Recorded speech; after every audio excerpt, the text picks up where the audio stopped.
привыкли винить в ужасах прошлого безумцев.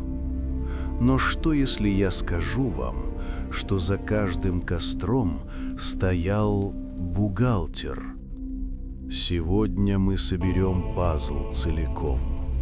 Это не просто рассказ о пытках. Это анатомия машины, которая работала без сбоев столетиями. В эпоху позднего Средневековья книга была самым дорогим сокровищем. Один фолиант стоил как целое поместье. Но в 1450 году информация, которая веками принадлежала только избранным, хлынула на улицы. Знание стало бесконтрольным, а бесконтрольное знание – это яд для абсолютной власти. В 1559 году Ватикан выпускает индекс запрещенных книг. Это была не рекомендация, это был приговор. Специальные комиссии обыскивали дома в поисках трудов Коперника или медицинских атласов. Описание строения человеческого сердца считалось посягательством на секреты Творца. За хранение такой книги полагалась камера пыток. Книги жгли не из-за бумаги. Их жгли из-за будущего, которое в них было описано. Но вскоре система поняла. Книга – это лишь симптом. Настоящий источник угрозы – это человек, который ее прочитал. Книгу можно сжечь. Но как быть, если доказательством твоей вины становится то, что ты не можешь изменить? Твой рост, цвет глаз или случайная метка на коже. Машина смерти переходила к следующему этапу – охоте на тех, чья внешность стала преступлением. Мы сжигаем не книги, мы сжигаем семена раздора, прежде чем они прорастут в неокрепших умах. Бернар Ги. Руководство инквизитора. Глава 2.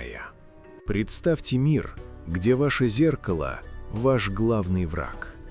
В 17 веке машина эволюционировала. Теперь доказательством вины стало ваше собственное тело. В 1486 году выходит «Молот Векем» – технический паспорт по эксплуатации страха. Специальные иглы вонзались в кожу подозреваемых.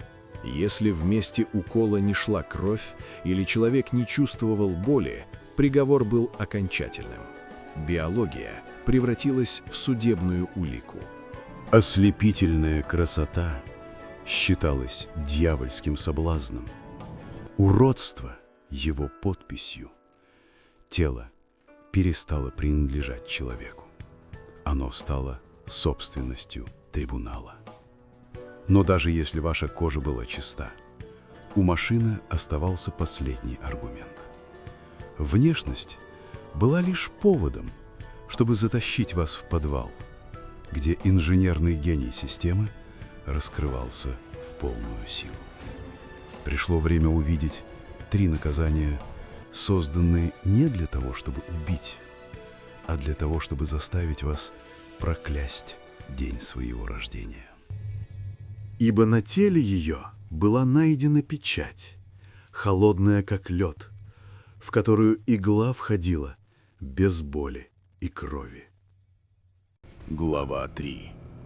Добро пожаловать в цех, где Вера встречалась с инженерией. В этих подвалах пытка была судебным экспериментом. Инквизиторы искренне верили, только через невыносимую боль душа может вытолкнуть наружу истину. Вершина механики того времени. Она не убивала сразу. Она медленно увеличивала расстояние между суставами, пока связки не превращались в лохмотья. Инженерная задача была проста – держать жертву на грани жизни и смерти как можно дольше. Колыбель Иуды. Здесь не было крови в привычном понимании, было только гравитационное давление. Система работала на измор, превращая каждую секунду в вечность. Но самое страшное было не в самих механизмах. Колыбель Иуды, Железная Дева, Дыба, вершина механики того времени. Эти приборы не хотели вашей быстрой гибели, они хотели вашего полного разрушения. Но самое страшное было не в боли. Рядом всегда сидел человек с пером и бумагой, который беспристрастно записывал каждый ваш стон в официальный отчет. Эти механизмы работали идеально. Но кто оплачивал счета за содержание этих подвалов? За каждой каплей пролитой крови стоял золотой монетарный расчет. Пришло время заглянуть в бухгалтерию Инквизиции. Машина смерти всегда питалась тишиной и равнодушием. Именно на молчании строились самые жуткие империи прошлого. Но сегодня у нас есть оружие, которого не было у жертв Инквизиции. Это возможность говорить, помнить и объединяться. Если этот разбор заставил вас взглянуть на историю под другим углом, поддержите проект подпиской.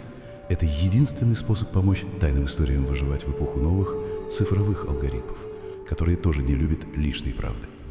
Ваша активность – это топливо, которое не дает этой теме угаснуть. Напишите в комментариях, какой этап работы машины вы считаете самым опасным в наши дни. Нам важно знать, что вы об этом думаете. Берегите себя и не дайте себя обмануть. Продолжим. Мы привыкли думать, что Инквизиция охотилась за душами.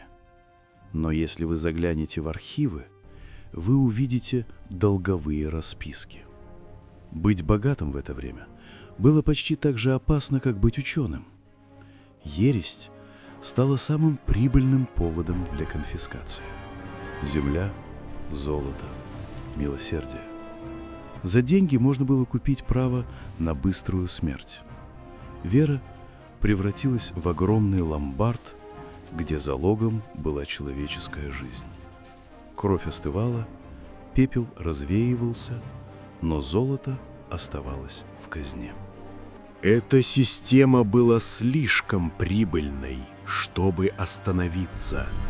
Она превратилась в безликий, отлаженный механизм. Имущество еретика должно быть изъято немедленно, дабы корень зла не питал его наследников. Папская булла. Глава 5. Самое страшное в машине смерти – это тишина в кабинетах. Инквизиция состояла из прилежных чиновников. Для них смерть человека была строчкой в годовом отчете.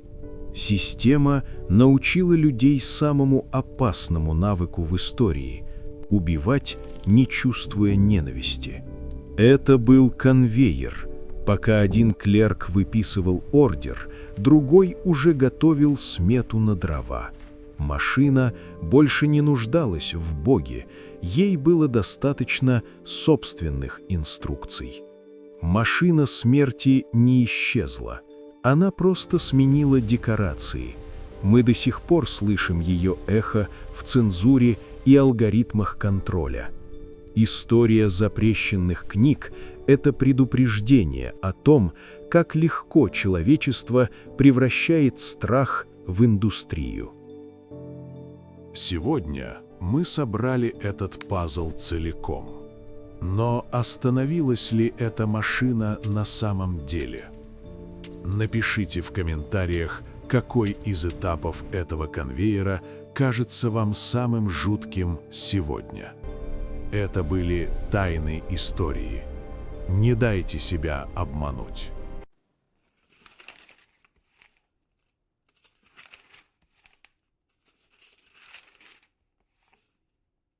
Машина смерти переродилась, но теперь вы знаете ее в лицо.